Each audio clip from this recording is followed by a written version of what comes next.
শুভ সকাল বন্ধুরা, আসসালামু আলাইকুম। Welcome back to my channel Panna Sharif kitchen and টিপসের পক্ষ থেকে সবাইকে স্বাগতম জানাচ্ছি আমার আজকের আরেকটি নতুন ব্লগ দেখার জন্য। আশা করতেছি যে যেখান থেকে আমার আজকের ব্লগটি দেখতেছো সবাই আল্লাহ তাআলার রহমতে ভালো এবং সুস্থ আছো। আর আমিও আল্লাহ তাআলার রহমতে এবং তোমাদের সকলের দোয়ায় আমি আমার পরিবার নিয়ে বেশ ভালো আছি। তো বন্ধুরা, আজকের ব্লগটি আমি সকাল থেকে শুরু করেছি। একদম সকাল নয়, কিন্তু এখন প্রায় 9:30 মতো বেজে গেছে। 9:30 মতো বাজে। আমি দেখলাম ঘড়িতে। তো যেহেতু আরুষের মাদ্রাসা বন্ধ, সেজন্য একটু আমি লেট করে ঘুম থেকে উঠেছি। আর আজকে আমার একটু বাজারেও যেতে হবে, তাই তাড়াতাড়ি একটু 9:30 মধ্যেই উঠে গেলাম। তো এই যে এখন আমি ঘুম থেকে ওঠার পরে আগে ফ্রেশ হয়ে তারপর বিছানাগুলিকে ভালোভাবে গুছিয়ে নিচ্ছি। কারণ বিছানাগুলো গুছিয়ে নিলে আমি সবসময় ঘুম থেকে ওঠার পর বিছানাটা ভালোভাবে গুছিয়ে নিই, তাহলে দেখতেও ভালো লাগে আর বাসার মনে যেন অনেকটা কাজই কমে যায়। আর এই পাশ দিয়ে আরশও কিন্তু ঘুম থেকে উঠে গেছে, ওকে এখনও নাস্তা খাওয়ানো হয়নি। ওর জন্য আমি দুধ গরম বসিয়ে দিয়েছি, ওকে বিস্কিট দিয়ে খাইয়ে দিব।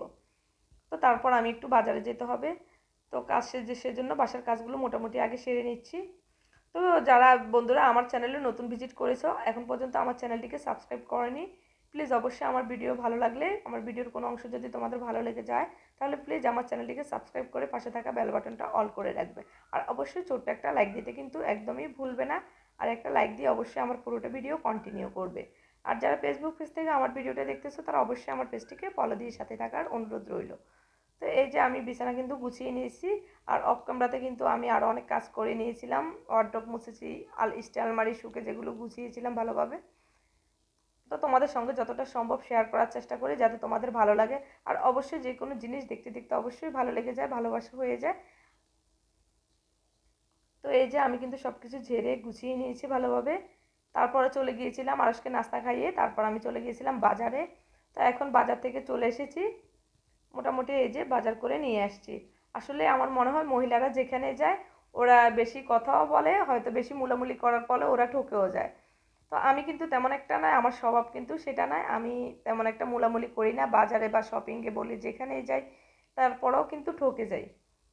দেখা যায় অনেক সময় অনেক জিনিস নিয়ে আসছি, যে দোকানদার বলতেছে যে না খুব ভালো হবে ভালো হবে, হয়তো বিশ্বাস করে নিয়ে আসছি, বাসায় এসে দেখি যে না ভালো পড়ে নাই, হয়তো নষ্ট জিনিসগুলাই দিয়ে দিয়েছে।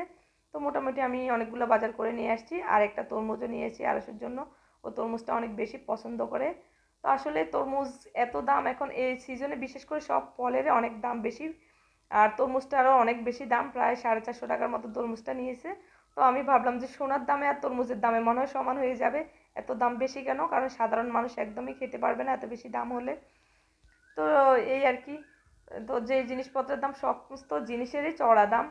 তারপরেও মানুষ আসলে বাঁচার জন্য খেতে হবে, দাম যতই বেশি হোক না কেন মানুষের কিনে নিতে খাওয়া লাগে, কারণ দৈনন্দিন জীবনে বেঁচে থাকার জন্য খাওয়ার অনেক বেশি প্রয়োজন। তো তরমুজ দেখার পর আর তো অনেক বেশি এক্সাইটেড। ও ইয়ে করতেছে যে তরমুজকে কেটে দেওয়ার জন্য ওকে। তো আমি তরমুজটা কাটলাম, যে দেখলাম ভালো হয় কি না ভিতরে। তো না, দোকানদার চাচা বললো যে না তরমুজটা ভালো হবে, নিয়ে যাও, মিষ্টি হবে অনেকটাই। তো তারপরে আমি নিয়ে আসলাম, দেখলাম যে না তরমুজটা মোটামুটি লালচে আছে, একদম রোয়া টাইপের। আর মনে হয় মিষ্টি হবে। এখন যেহেতু আমি রোজা, সেজন্য বলতে পারতেছি না। আর সেজন্য আমি কেটে নিচ্ছি কিছুটা তরমুজ, ওকে ছোট ছোট পিস করে কেটে দেব। তো সেটাই আর কি। তরমুজের দাম আমার মনে হচ্ছে সোনার দামের সমানই হয়ে যাবে আস্তে আস্তে। এত দাম বেশি কেন? তো এই যে ছোট ছোট করে আড়সকে আমি এখন টুকরো করে দিচ্ছি। তো আসলে যেটা বলছিলাম, যেটা কিনে ঠকে গেছি, যে আসলে আঙ্গুর নিয়েছিলাম আড়সের জন্য। তো দেখলাম যে আঙ্গুরগুলা দোকানদার চাচা আমাকে ভালো বলে দিয়েছে। আমি ওনার ওখান থেকে প্রায় সময় অনেক সময় ফ্রুটস কিনে আনি। তো দেখলাম যে আসলে আঙ্গুরগুলো অনেকগুলোই ঝরা ছিল ভিতরে, আবার পোচাও ছিল অনেকগুলা। তো সেটাই, যে আসলে মহিলাদেরকে খুব সহজে পুরুষটা হয়তো ঠকায়। সেটা অনেক সময় অনেক জিনিস নিয়ে আসি ভালো দেখে, মনে হয় যেন দেখে শুনে নিয়ে আসছি, কিন্তু বাসায় এনে দেখি যে নষ্ট ভিতরে। তো এটা কার কার সাথে হয় অবশ্যই বন্ধুরা তোমরা কমেন্টের মাধ্যমে জানাবে। যে সকল আপুদের সাথে এরকম হয় বাজার করতে গিয়ে, যে দোকানদার তোমাদেরকে ভালো বলে ভিতরে নষ্ট জিনিস দিয়ে দেয়, অবশ্যই আমাকে কমেন্টের মাধ্যমে তোমরা জানাবে। আর কে কোন জায়গা থেকে অবশ্যই আমার ভিডিওটা তোমরা দেখতেছো, অবশ্যই আমাকে কমেন্ট করে জানাবে। তো এই যে এখন চলে আসলাম মোটামুটি তারপর রান্না করার জন্য। এখন তোমাদের সাথে কিছুটা রান্না শেয়ার করব। তো এই যে এখন মশারির ডালটা আমি ভিজিয়ে নিয়েছি রান্না করার জন্য। আজকে রান্না করব মশারির ডাল রান্না করব, আর সাথে একটু মুরগি ভুনা করে নেব। আর আগের দিনের আবার মাছ ছিল আমার একটু। সব সময় আমার কিন্তু তরকারি ভাত একটু না একটু থেকে যায়। আর আমি আরসের জন্য দুপুরবেলার জন্য কিছুটা খাবার রেখে দেই, ওকে পরে গরম করে খাইয়ে দিতে আমার তেমন একটা সমস্যা হয় না রান্নার জন্য।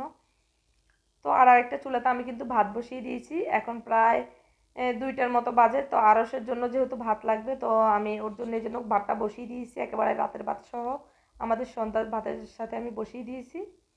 তো আর এখন এই যে আমি চুলার মধ্যে চলে আসলাম, এখন রান্না করব। তো আমি এখন সবার আগে মুরগিটাকে ভুনা করে নিচ্ছি, আর আরেক চুলাতে আমি ডাল বসিয়ে দিয়েছি, ভাত কিন্তু হয়ে গেছে। তো সরিষার তেল অবশ্যই একটু ভালোভাবে আগে গরম করে নিতে হয় রান্না করার আগে। তো বন্ধুরা, বাজারের যে পরিস্থিতি, যে আসলে পুরুষরাও ক্লান্ত হয়ে যাবে, মহিলারা হয়তো ক্লান্ত হবে না, তারা শপিংয়ে অনেক বেশি ব্যস্ত যতটা দেখলাম। আমাদের কিন্তু এখনও শপিং করা হয়নি, শপিং করবো আরও কিছুদিন পর, অবশ্যই সে ব্লগ তোমাদের সাথে শেয়ার করব। তো এতটাই ভিড় দেখলাম বাজারের মধ্যে কেনাকাটা নিয়ে, মহিলারা অনেক বেশি ব্যস্ত রোজা থেকেও তারা।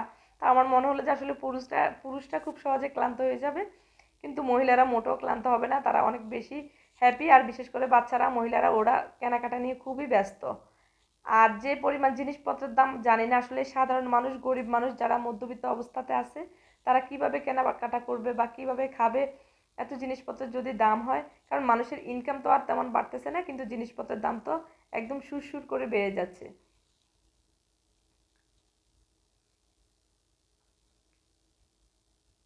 তো এই মোটামুটি আমি এখন মশলাটাকে ভালোভাবে কষিয়ে নিচ্ছি, আদা রসুন পেস্টটাকে। অবশ্যই তোমরা চাইলে ফলো করে নিতে পারো আমি কিভাবে মুরগিটাকে। আর আজকে আমি আজকে আমি ব্রয়লার মুরগিটা রান্না করতেছি। তো ব্রয়লার মুরগিটা কিন্তু এভাবে রান্না করলে অনেক বেশি মজা হয়, আর বাচ্চারাও খেতে খুব বেশি পছন্দ করে। তো আমি সেজন্য পর্যাপ্ত পরিমাণ পেঁয়াজ কাঁচামরিচ দিয়ে সব ধরনের মশলা দিয়ে আগে এটাকে ভালোভাবে কষিয়ে নেব। আর অবশ্যই মশলাটা যত বেশি কষানো হবে, কিন্তু খাবারের টেস্টটাও অনেক বেশি ভালো আসবে।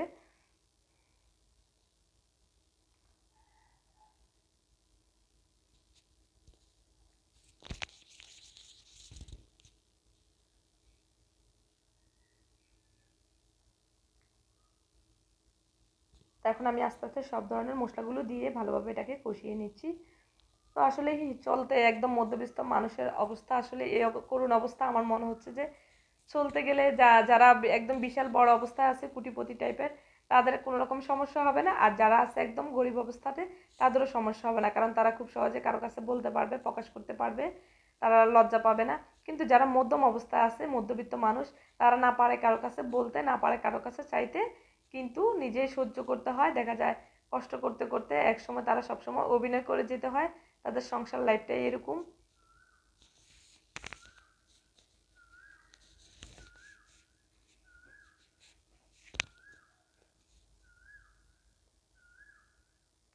তো এই তো মশলা, সব ধরনের মশলাগুলো দিয়ে তারপর একটু যদি সামান্য পানি দিয়ে মশলাটাকে ভালোভাবে কষিয়ে নেওয়া যায়, তাহলে আর দেখা যায় মশলাটা নিচ থেকেও পুড়ে যায় না, আর দেখা যায় মশলাটা ভালোভাবে কষিয়েও নেওয়া যায়, আর একটু গন্ধও বের হয় না মশলা থেকে।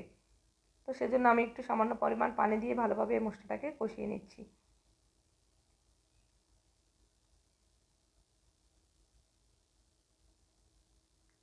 তো বাজার করে এসে আসলেই অনেকটাই টায়ার্ড লাগে, ভালো লাগে না, খুব খারাপ লাগে রোজা থেকে বাজার করা, বাসার কাজকর্ম সমস্ত একা হাতে নিজের হাতে সামলানো, বাচ্চাদেরকে সামলানো, খাওয়া দাওয়া রান্না বান্না সব কিছু নিয়ে একটু কষ্ট হয়ে যায়। রাতে আবার তারাবির নামাজ আদায় করা। তো তারপরও যাক, আল্লাহর দরবারে লাখ লাখ শুক্রিয়া আদায় করে যে আসলে এই রমজান মাসে অনেক বেশি ভালো লাগে, যে আর বিশেষ করে এই রমজানটাতে অনেক বেশি ঠান্ডা পড়তেছে, তেমন একটা গরমের ভাব নেই। তো সেজন্য খুব ভালো লাগতেছে, আল্লাহর দরবারে লাখ লাখ শুক্রিয়া আদায় করি সেজন্যে। তো এই যে এখন আমি মাংসটাকে কিন্তু খুব ভালোভাবে আগে ধুয়ে পানিটাকে ঝরিয়ে রেখেছি, আর এখন এই যে মাংসটাকে আমি খুব ভালোভাবে কষিয়ে নিচ্ছি।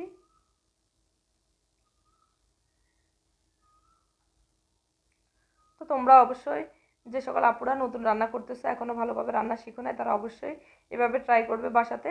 আর পুরাতন আপুরাও যারা জানো, তারাও এইভাবে ট্রাই করে দেখতে পারো, ব্রয়লার মুরগিটা এভাবে খেতে অনেক বেশি মজা হয়। কোনো ধরনের পানি দিবে না তোমরা, একদম সব কিছু কষিয়ে চুলাটাকে অল্প আছে বসিয়ে রাখবে, কারণ মাংস থেকে অনেকটাই যথেষ্ট পরিমাণ দেখতে পাচ্ছ পানি উঠতেছে। আর এটা দিয়ে ভালোভাবে আমরা মাংসটাকে কষিয়ে নিতে পারবো। আর ব্রয়লার মুরগিটা কিন্তু সিদ্ধ হতে তেমন একটা টাইম লাগে না। তো আর আরেক চুলাতে আমার কিন্তু ডালটাও মোটামুটি সিদ্ধ হয়ে গেছে, পরে আমি একটু বাগার দিয়ে দেবো ডালটাকে, একটা ঘুটনি দিয়ে ঘুটা দিয়ে আমি তারপরে ডালটাকে আমি বাগার দিয়ে ফেলবো। তো এই যে এখন আমি একটু পরিমাণে পানি দিয়ে দিচ্ছি, মাংসটার মধ্যে, তারপর আবার ঢাকনা দিয়ে কিছুক্ষণ আমি এটাকে রান্না করব। তো রান্নাটা করে নিলে আসলে ঝামেলাটা অনেকটাই কমে যায়। তারপর আসরের পরে নামাজ পড়ে ইফতারিটা ভাজতে গেলে অনেকটাই সুবিধা হয়। তো সেই জন্য আমি কী করি, দুপুরবেলা আমি সেই জন্য রান্নাটাকে আগে সেরে ফেলি, আর ইফতারিটা আমি পরে তৈরি করি। তো বন্ধুরা, তাহলে সবাই ভালো থাকবে। আজ এই পর্যন্ত, আবার নতুন কোনো ব্লগ নিয়ে চলে আসব। আবারও নতুন কোনো ভিডিও দেখার সবাইকে আমন্ত্রণ জানিয়ে আজ এখানেই বিদায় নিচ্ছি। আল্লাহ হাফেজ।